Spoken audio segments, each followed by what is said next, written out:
Rencontre avec Henri Guibet, qui est invité du Festival international du film de comédie de Liège. Bonjour et bienvenue. Merci pour la bienvenue et bonjour. On est ravis et fiers de vous avoir à nos côtés parce que vous êtes une figure populaire du cinéma et de la scène française, et notamment, je pense, à l'âge d'or de la comédie française des années 70-80. Vous avez excellé dans le registre de l'humour, mais pas seulement, car votre palette est riche. Et bien évidemment, il y a les lettres de noblesse qui vous amènent jusqu'à nous. Ce sont les aventures de Rabbi Jacob, avec la fameuse réplique « Monsieur Guibet ». Salomon, vous êtes juif, c'est ça? Ah ouais, bah ça oui, ça. Il faut vous dire que lorsque Ouri m'a reçu dans son bureau, quand même la première question qu'il m'a posée, c'est « Excusez-moi de vous poser cette question, mais est-ce que vous êtes juif ?» Et là, je lui ai répondu « Non, mais si le rôle est important, ça peut s'arranger très vite. » Mais bon, ça s'est arrangé sans ça, et ils m'ont pris.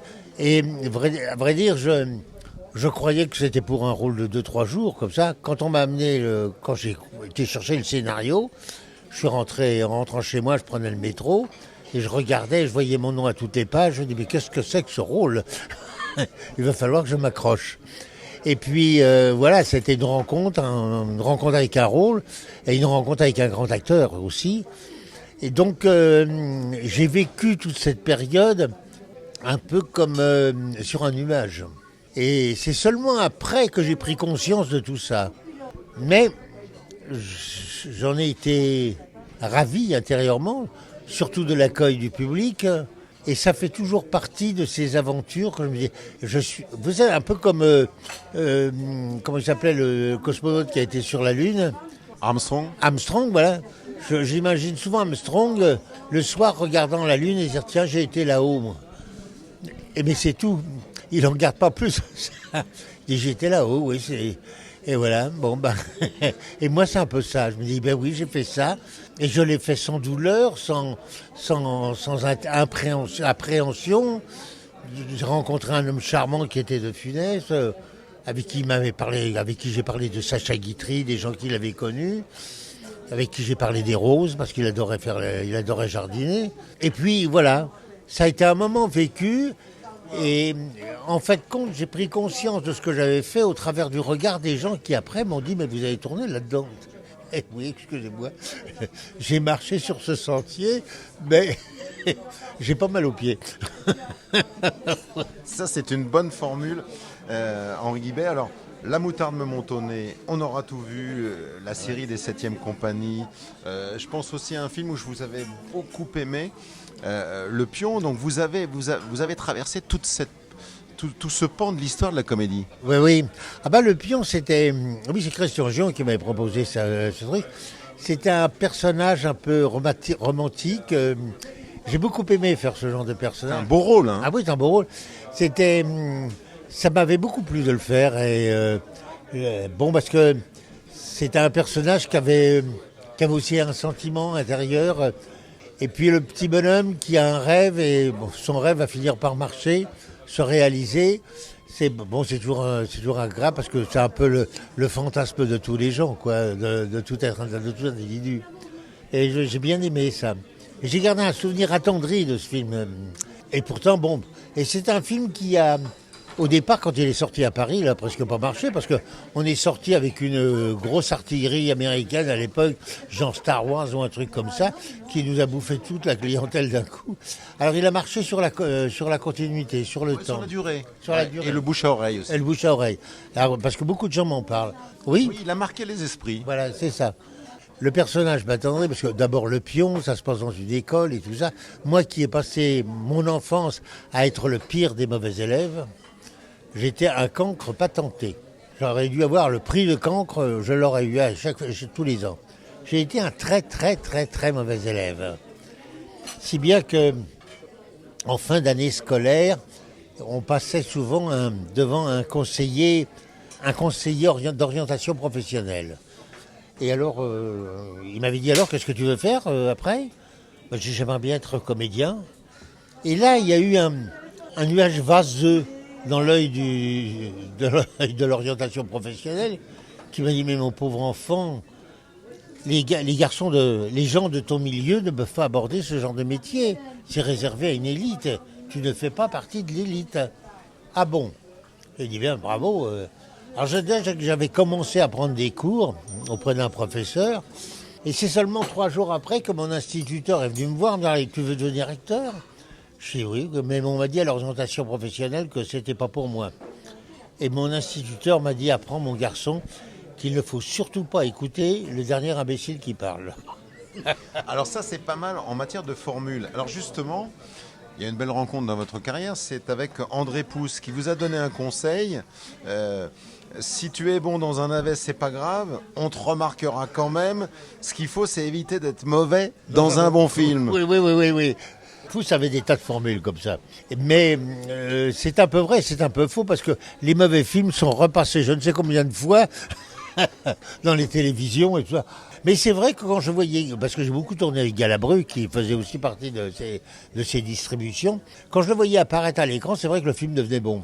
Ah, j'ai dit, il y a un moment dans le film qui est bien, c'est le moment où j'ai toujours ce souvenir d'un jour où j'étais comme ça dans un film que j'avais signé, parce qu'on me promettait des gros cachets, mais quand il acceptait le cachet, il diminuait le nombre de jours de tournage. Alors, c'est que ça revenait au même. Et j'arrive un jour au maquillage, un matin, et il y a Michel qui m'a fait « Ah, toi aussi, t'es dans cette cagade ?» J'ai dit « Oui. » Et puis après, sur le plateau, j'ai Michel, j'ai dit oh, « Excuse-moi, mais ça parle de quoi le film ?» Parce que j'ai pas lu le scénar, j'ai pas eu le temps de le lire. Et Michel me fait « Et comment tu crois que je travaille, moi ?» Lui non plus, il disait pas. Voilà, bon. Mais ça, c'est des bons moments et c'est d'excellents souvenirs. Alors, Henri Guibet, il faut parler aussi d'un film qui vous a sorti du registre de la comédie et de l'humour. Et je vous revois et vous aviez un beau personnage, c'est Flick Story, puisqu'Alain Delon nous a quittés il y a pas longtemps. Et vous, voilà, Flick Story, souvenir. Souvenir. Alors d'abord, quand je suis rentré dans le bureau de la production, on m'avait dit c'est pour faire un flic. Alors j'avais mis un imperméable pour faire flic. Je suis rentré dans le bureau. Alain a tourné autour de moi et m'a dit vous faites 80 kilos. J'ai dit oui. Il m'a dit ça ira. C'est tout. J'ai été engagé comme ça. Je me suis demandé si c'était pour une rencontre de boxe ou pour un film. C'était le juste poids. Ouais. Et le premier jour de tournage, je dis bonjour à tous les copains que je connaissais sur le film. J'arrivais à Delon qui était en train de se faire maquiller. Je dis bonjour, il me dit bonjour monsieur. Pendant 2 jours, il m'a appelé bonjour monsieur, au revoir monsieur. Il ne parlait pas alors qu'on était copains dans le film. On se tutoyait et tout. Et il m'ignorait complètement. Et le 3e jour, j'arrive au studio et je vois Delon arriver vers moi. Il me dit ah Henri, comment vas-tu? Il m'embrasse. Alors j'ai regardé, je lui ai dit t'as vu les roches? Il a souri. Et c'est tout, on est devenus les meilleurs copains du monde. Ça s'est très très bien passé. Mais il y avait un mur à passer, il va franchir. Une retenue. Il y avait une retenue. Alors, voilà, c'est comme ça. Mais Firmin, son chauffeur et garde du corps et sa doublure lumière, m'a expliqué, me dit, tu comprends? En général, les gens qui sont là, tout le monde lui cire les pompes. Et l'horreur de ça, toi, tu t'es retenu, t'as joué ton truc, ça lui a plu. Tu avais de la tenue. Ça c'est bien. Alors Henri Guibet, il faut parler de Toy Story puisque vous avez été la voix de Rex. Le dinosaure. Alors, est-ce que vous pouvez nous faire un petit extrait? Oui, je parlais comme ça. C'est Rex, ça. Et c'est très curieux. J'ai reçu une lettre de Hollywood où on me félicitait pour Rex, pour ma doublure. Et j'ai fait Rex aussi pour les jeux électroniques parce que je l'ai fait je ne sais pas combien de fois. Alors ça fait pareil, parce que c'est très curieux, quand on double un personnage comme ça, quand on le voit, on a l'impression que c'est soit dans un costume. J'ai l'impression qu'on m'avait fait quoi? Mais c'est très, très étrange. Apporter sa voix à quelqu'un, ou un personnage de dessin, comme ça, c'est très curieux. J'ai doublé quelques personnages vivants, des comédiens vivants, et à chaque fois j'avais l'impression que je les ratais, parce que surtout des comédiens que j'appréciais beaucoup. Et donc les comédiens, non, c'est bien, c'est tout à fait ça, t'es dedans. On me disait dedans à la synchro. Alors que je connaissais très bien le comédien qui me doublait en anglais. Il s'appelait Jimmy Schumann. Et je me souviens un jour, dans un avion, paf, Rabbi Jacob. Pas possible, Rabbi Jacob dans Et dans l'avion, je me dis, tiens, je vais écouter la version anglaise de ce que ça donne. Et en anglais, je me suis trouvé génial. je me trouvais formidable.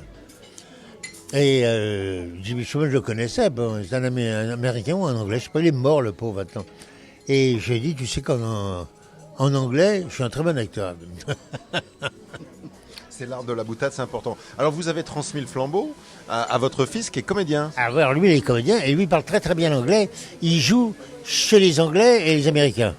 Il a un agent à Paris, un agent à Londres et un agent à New York.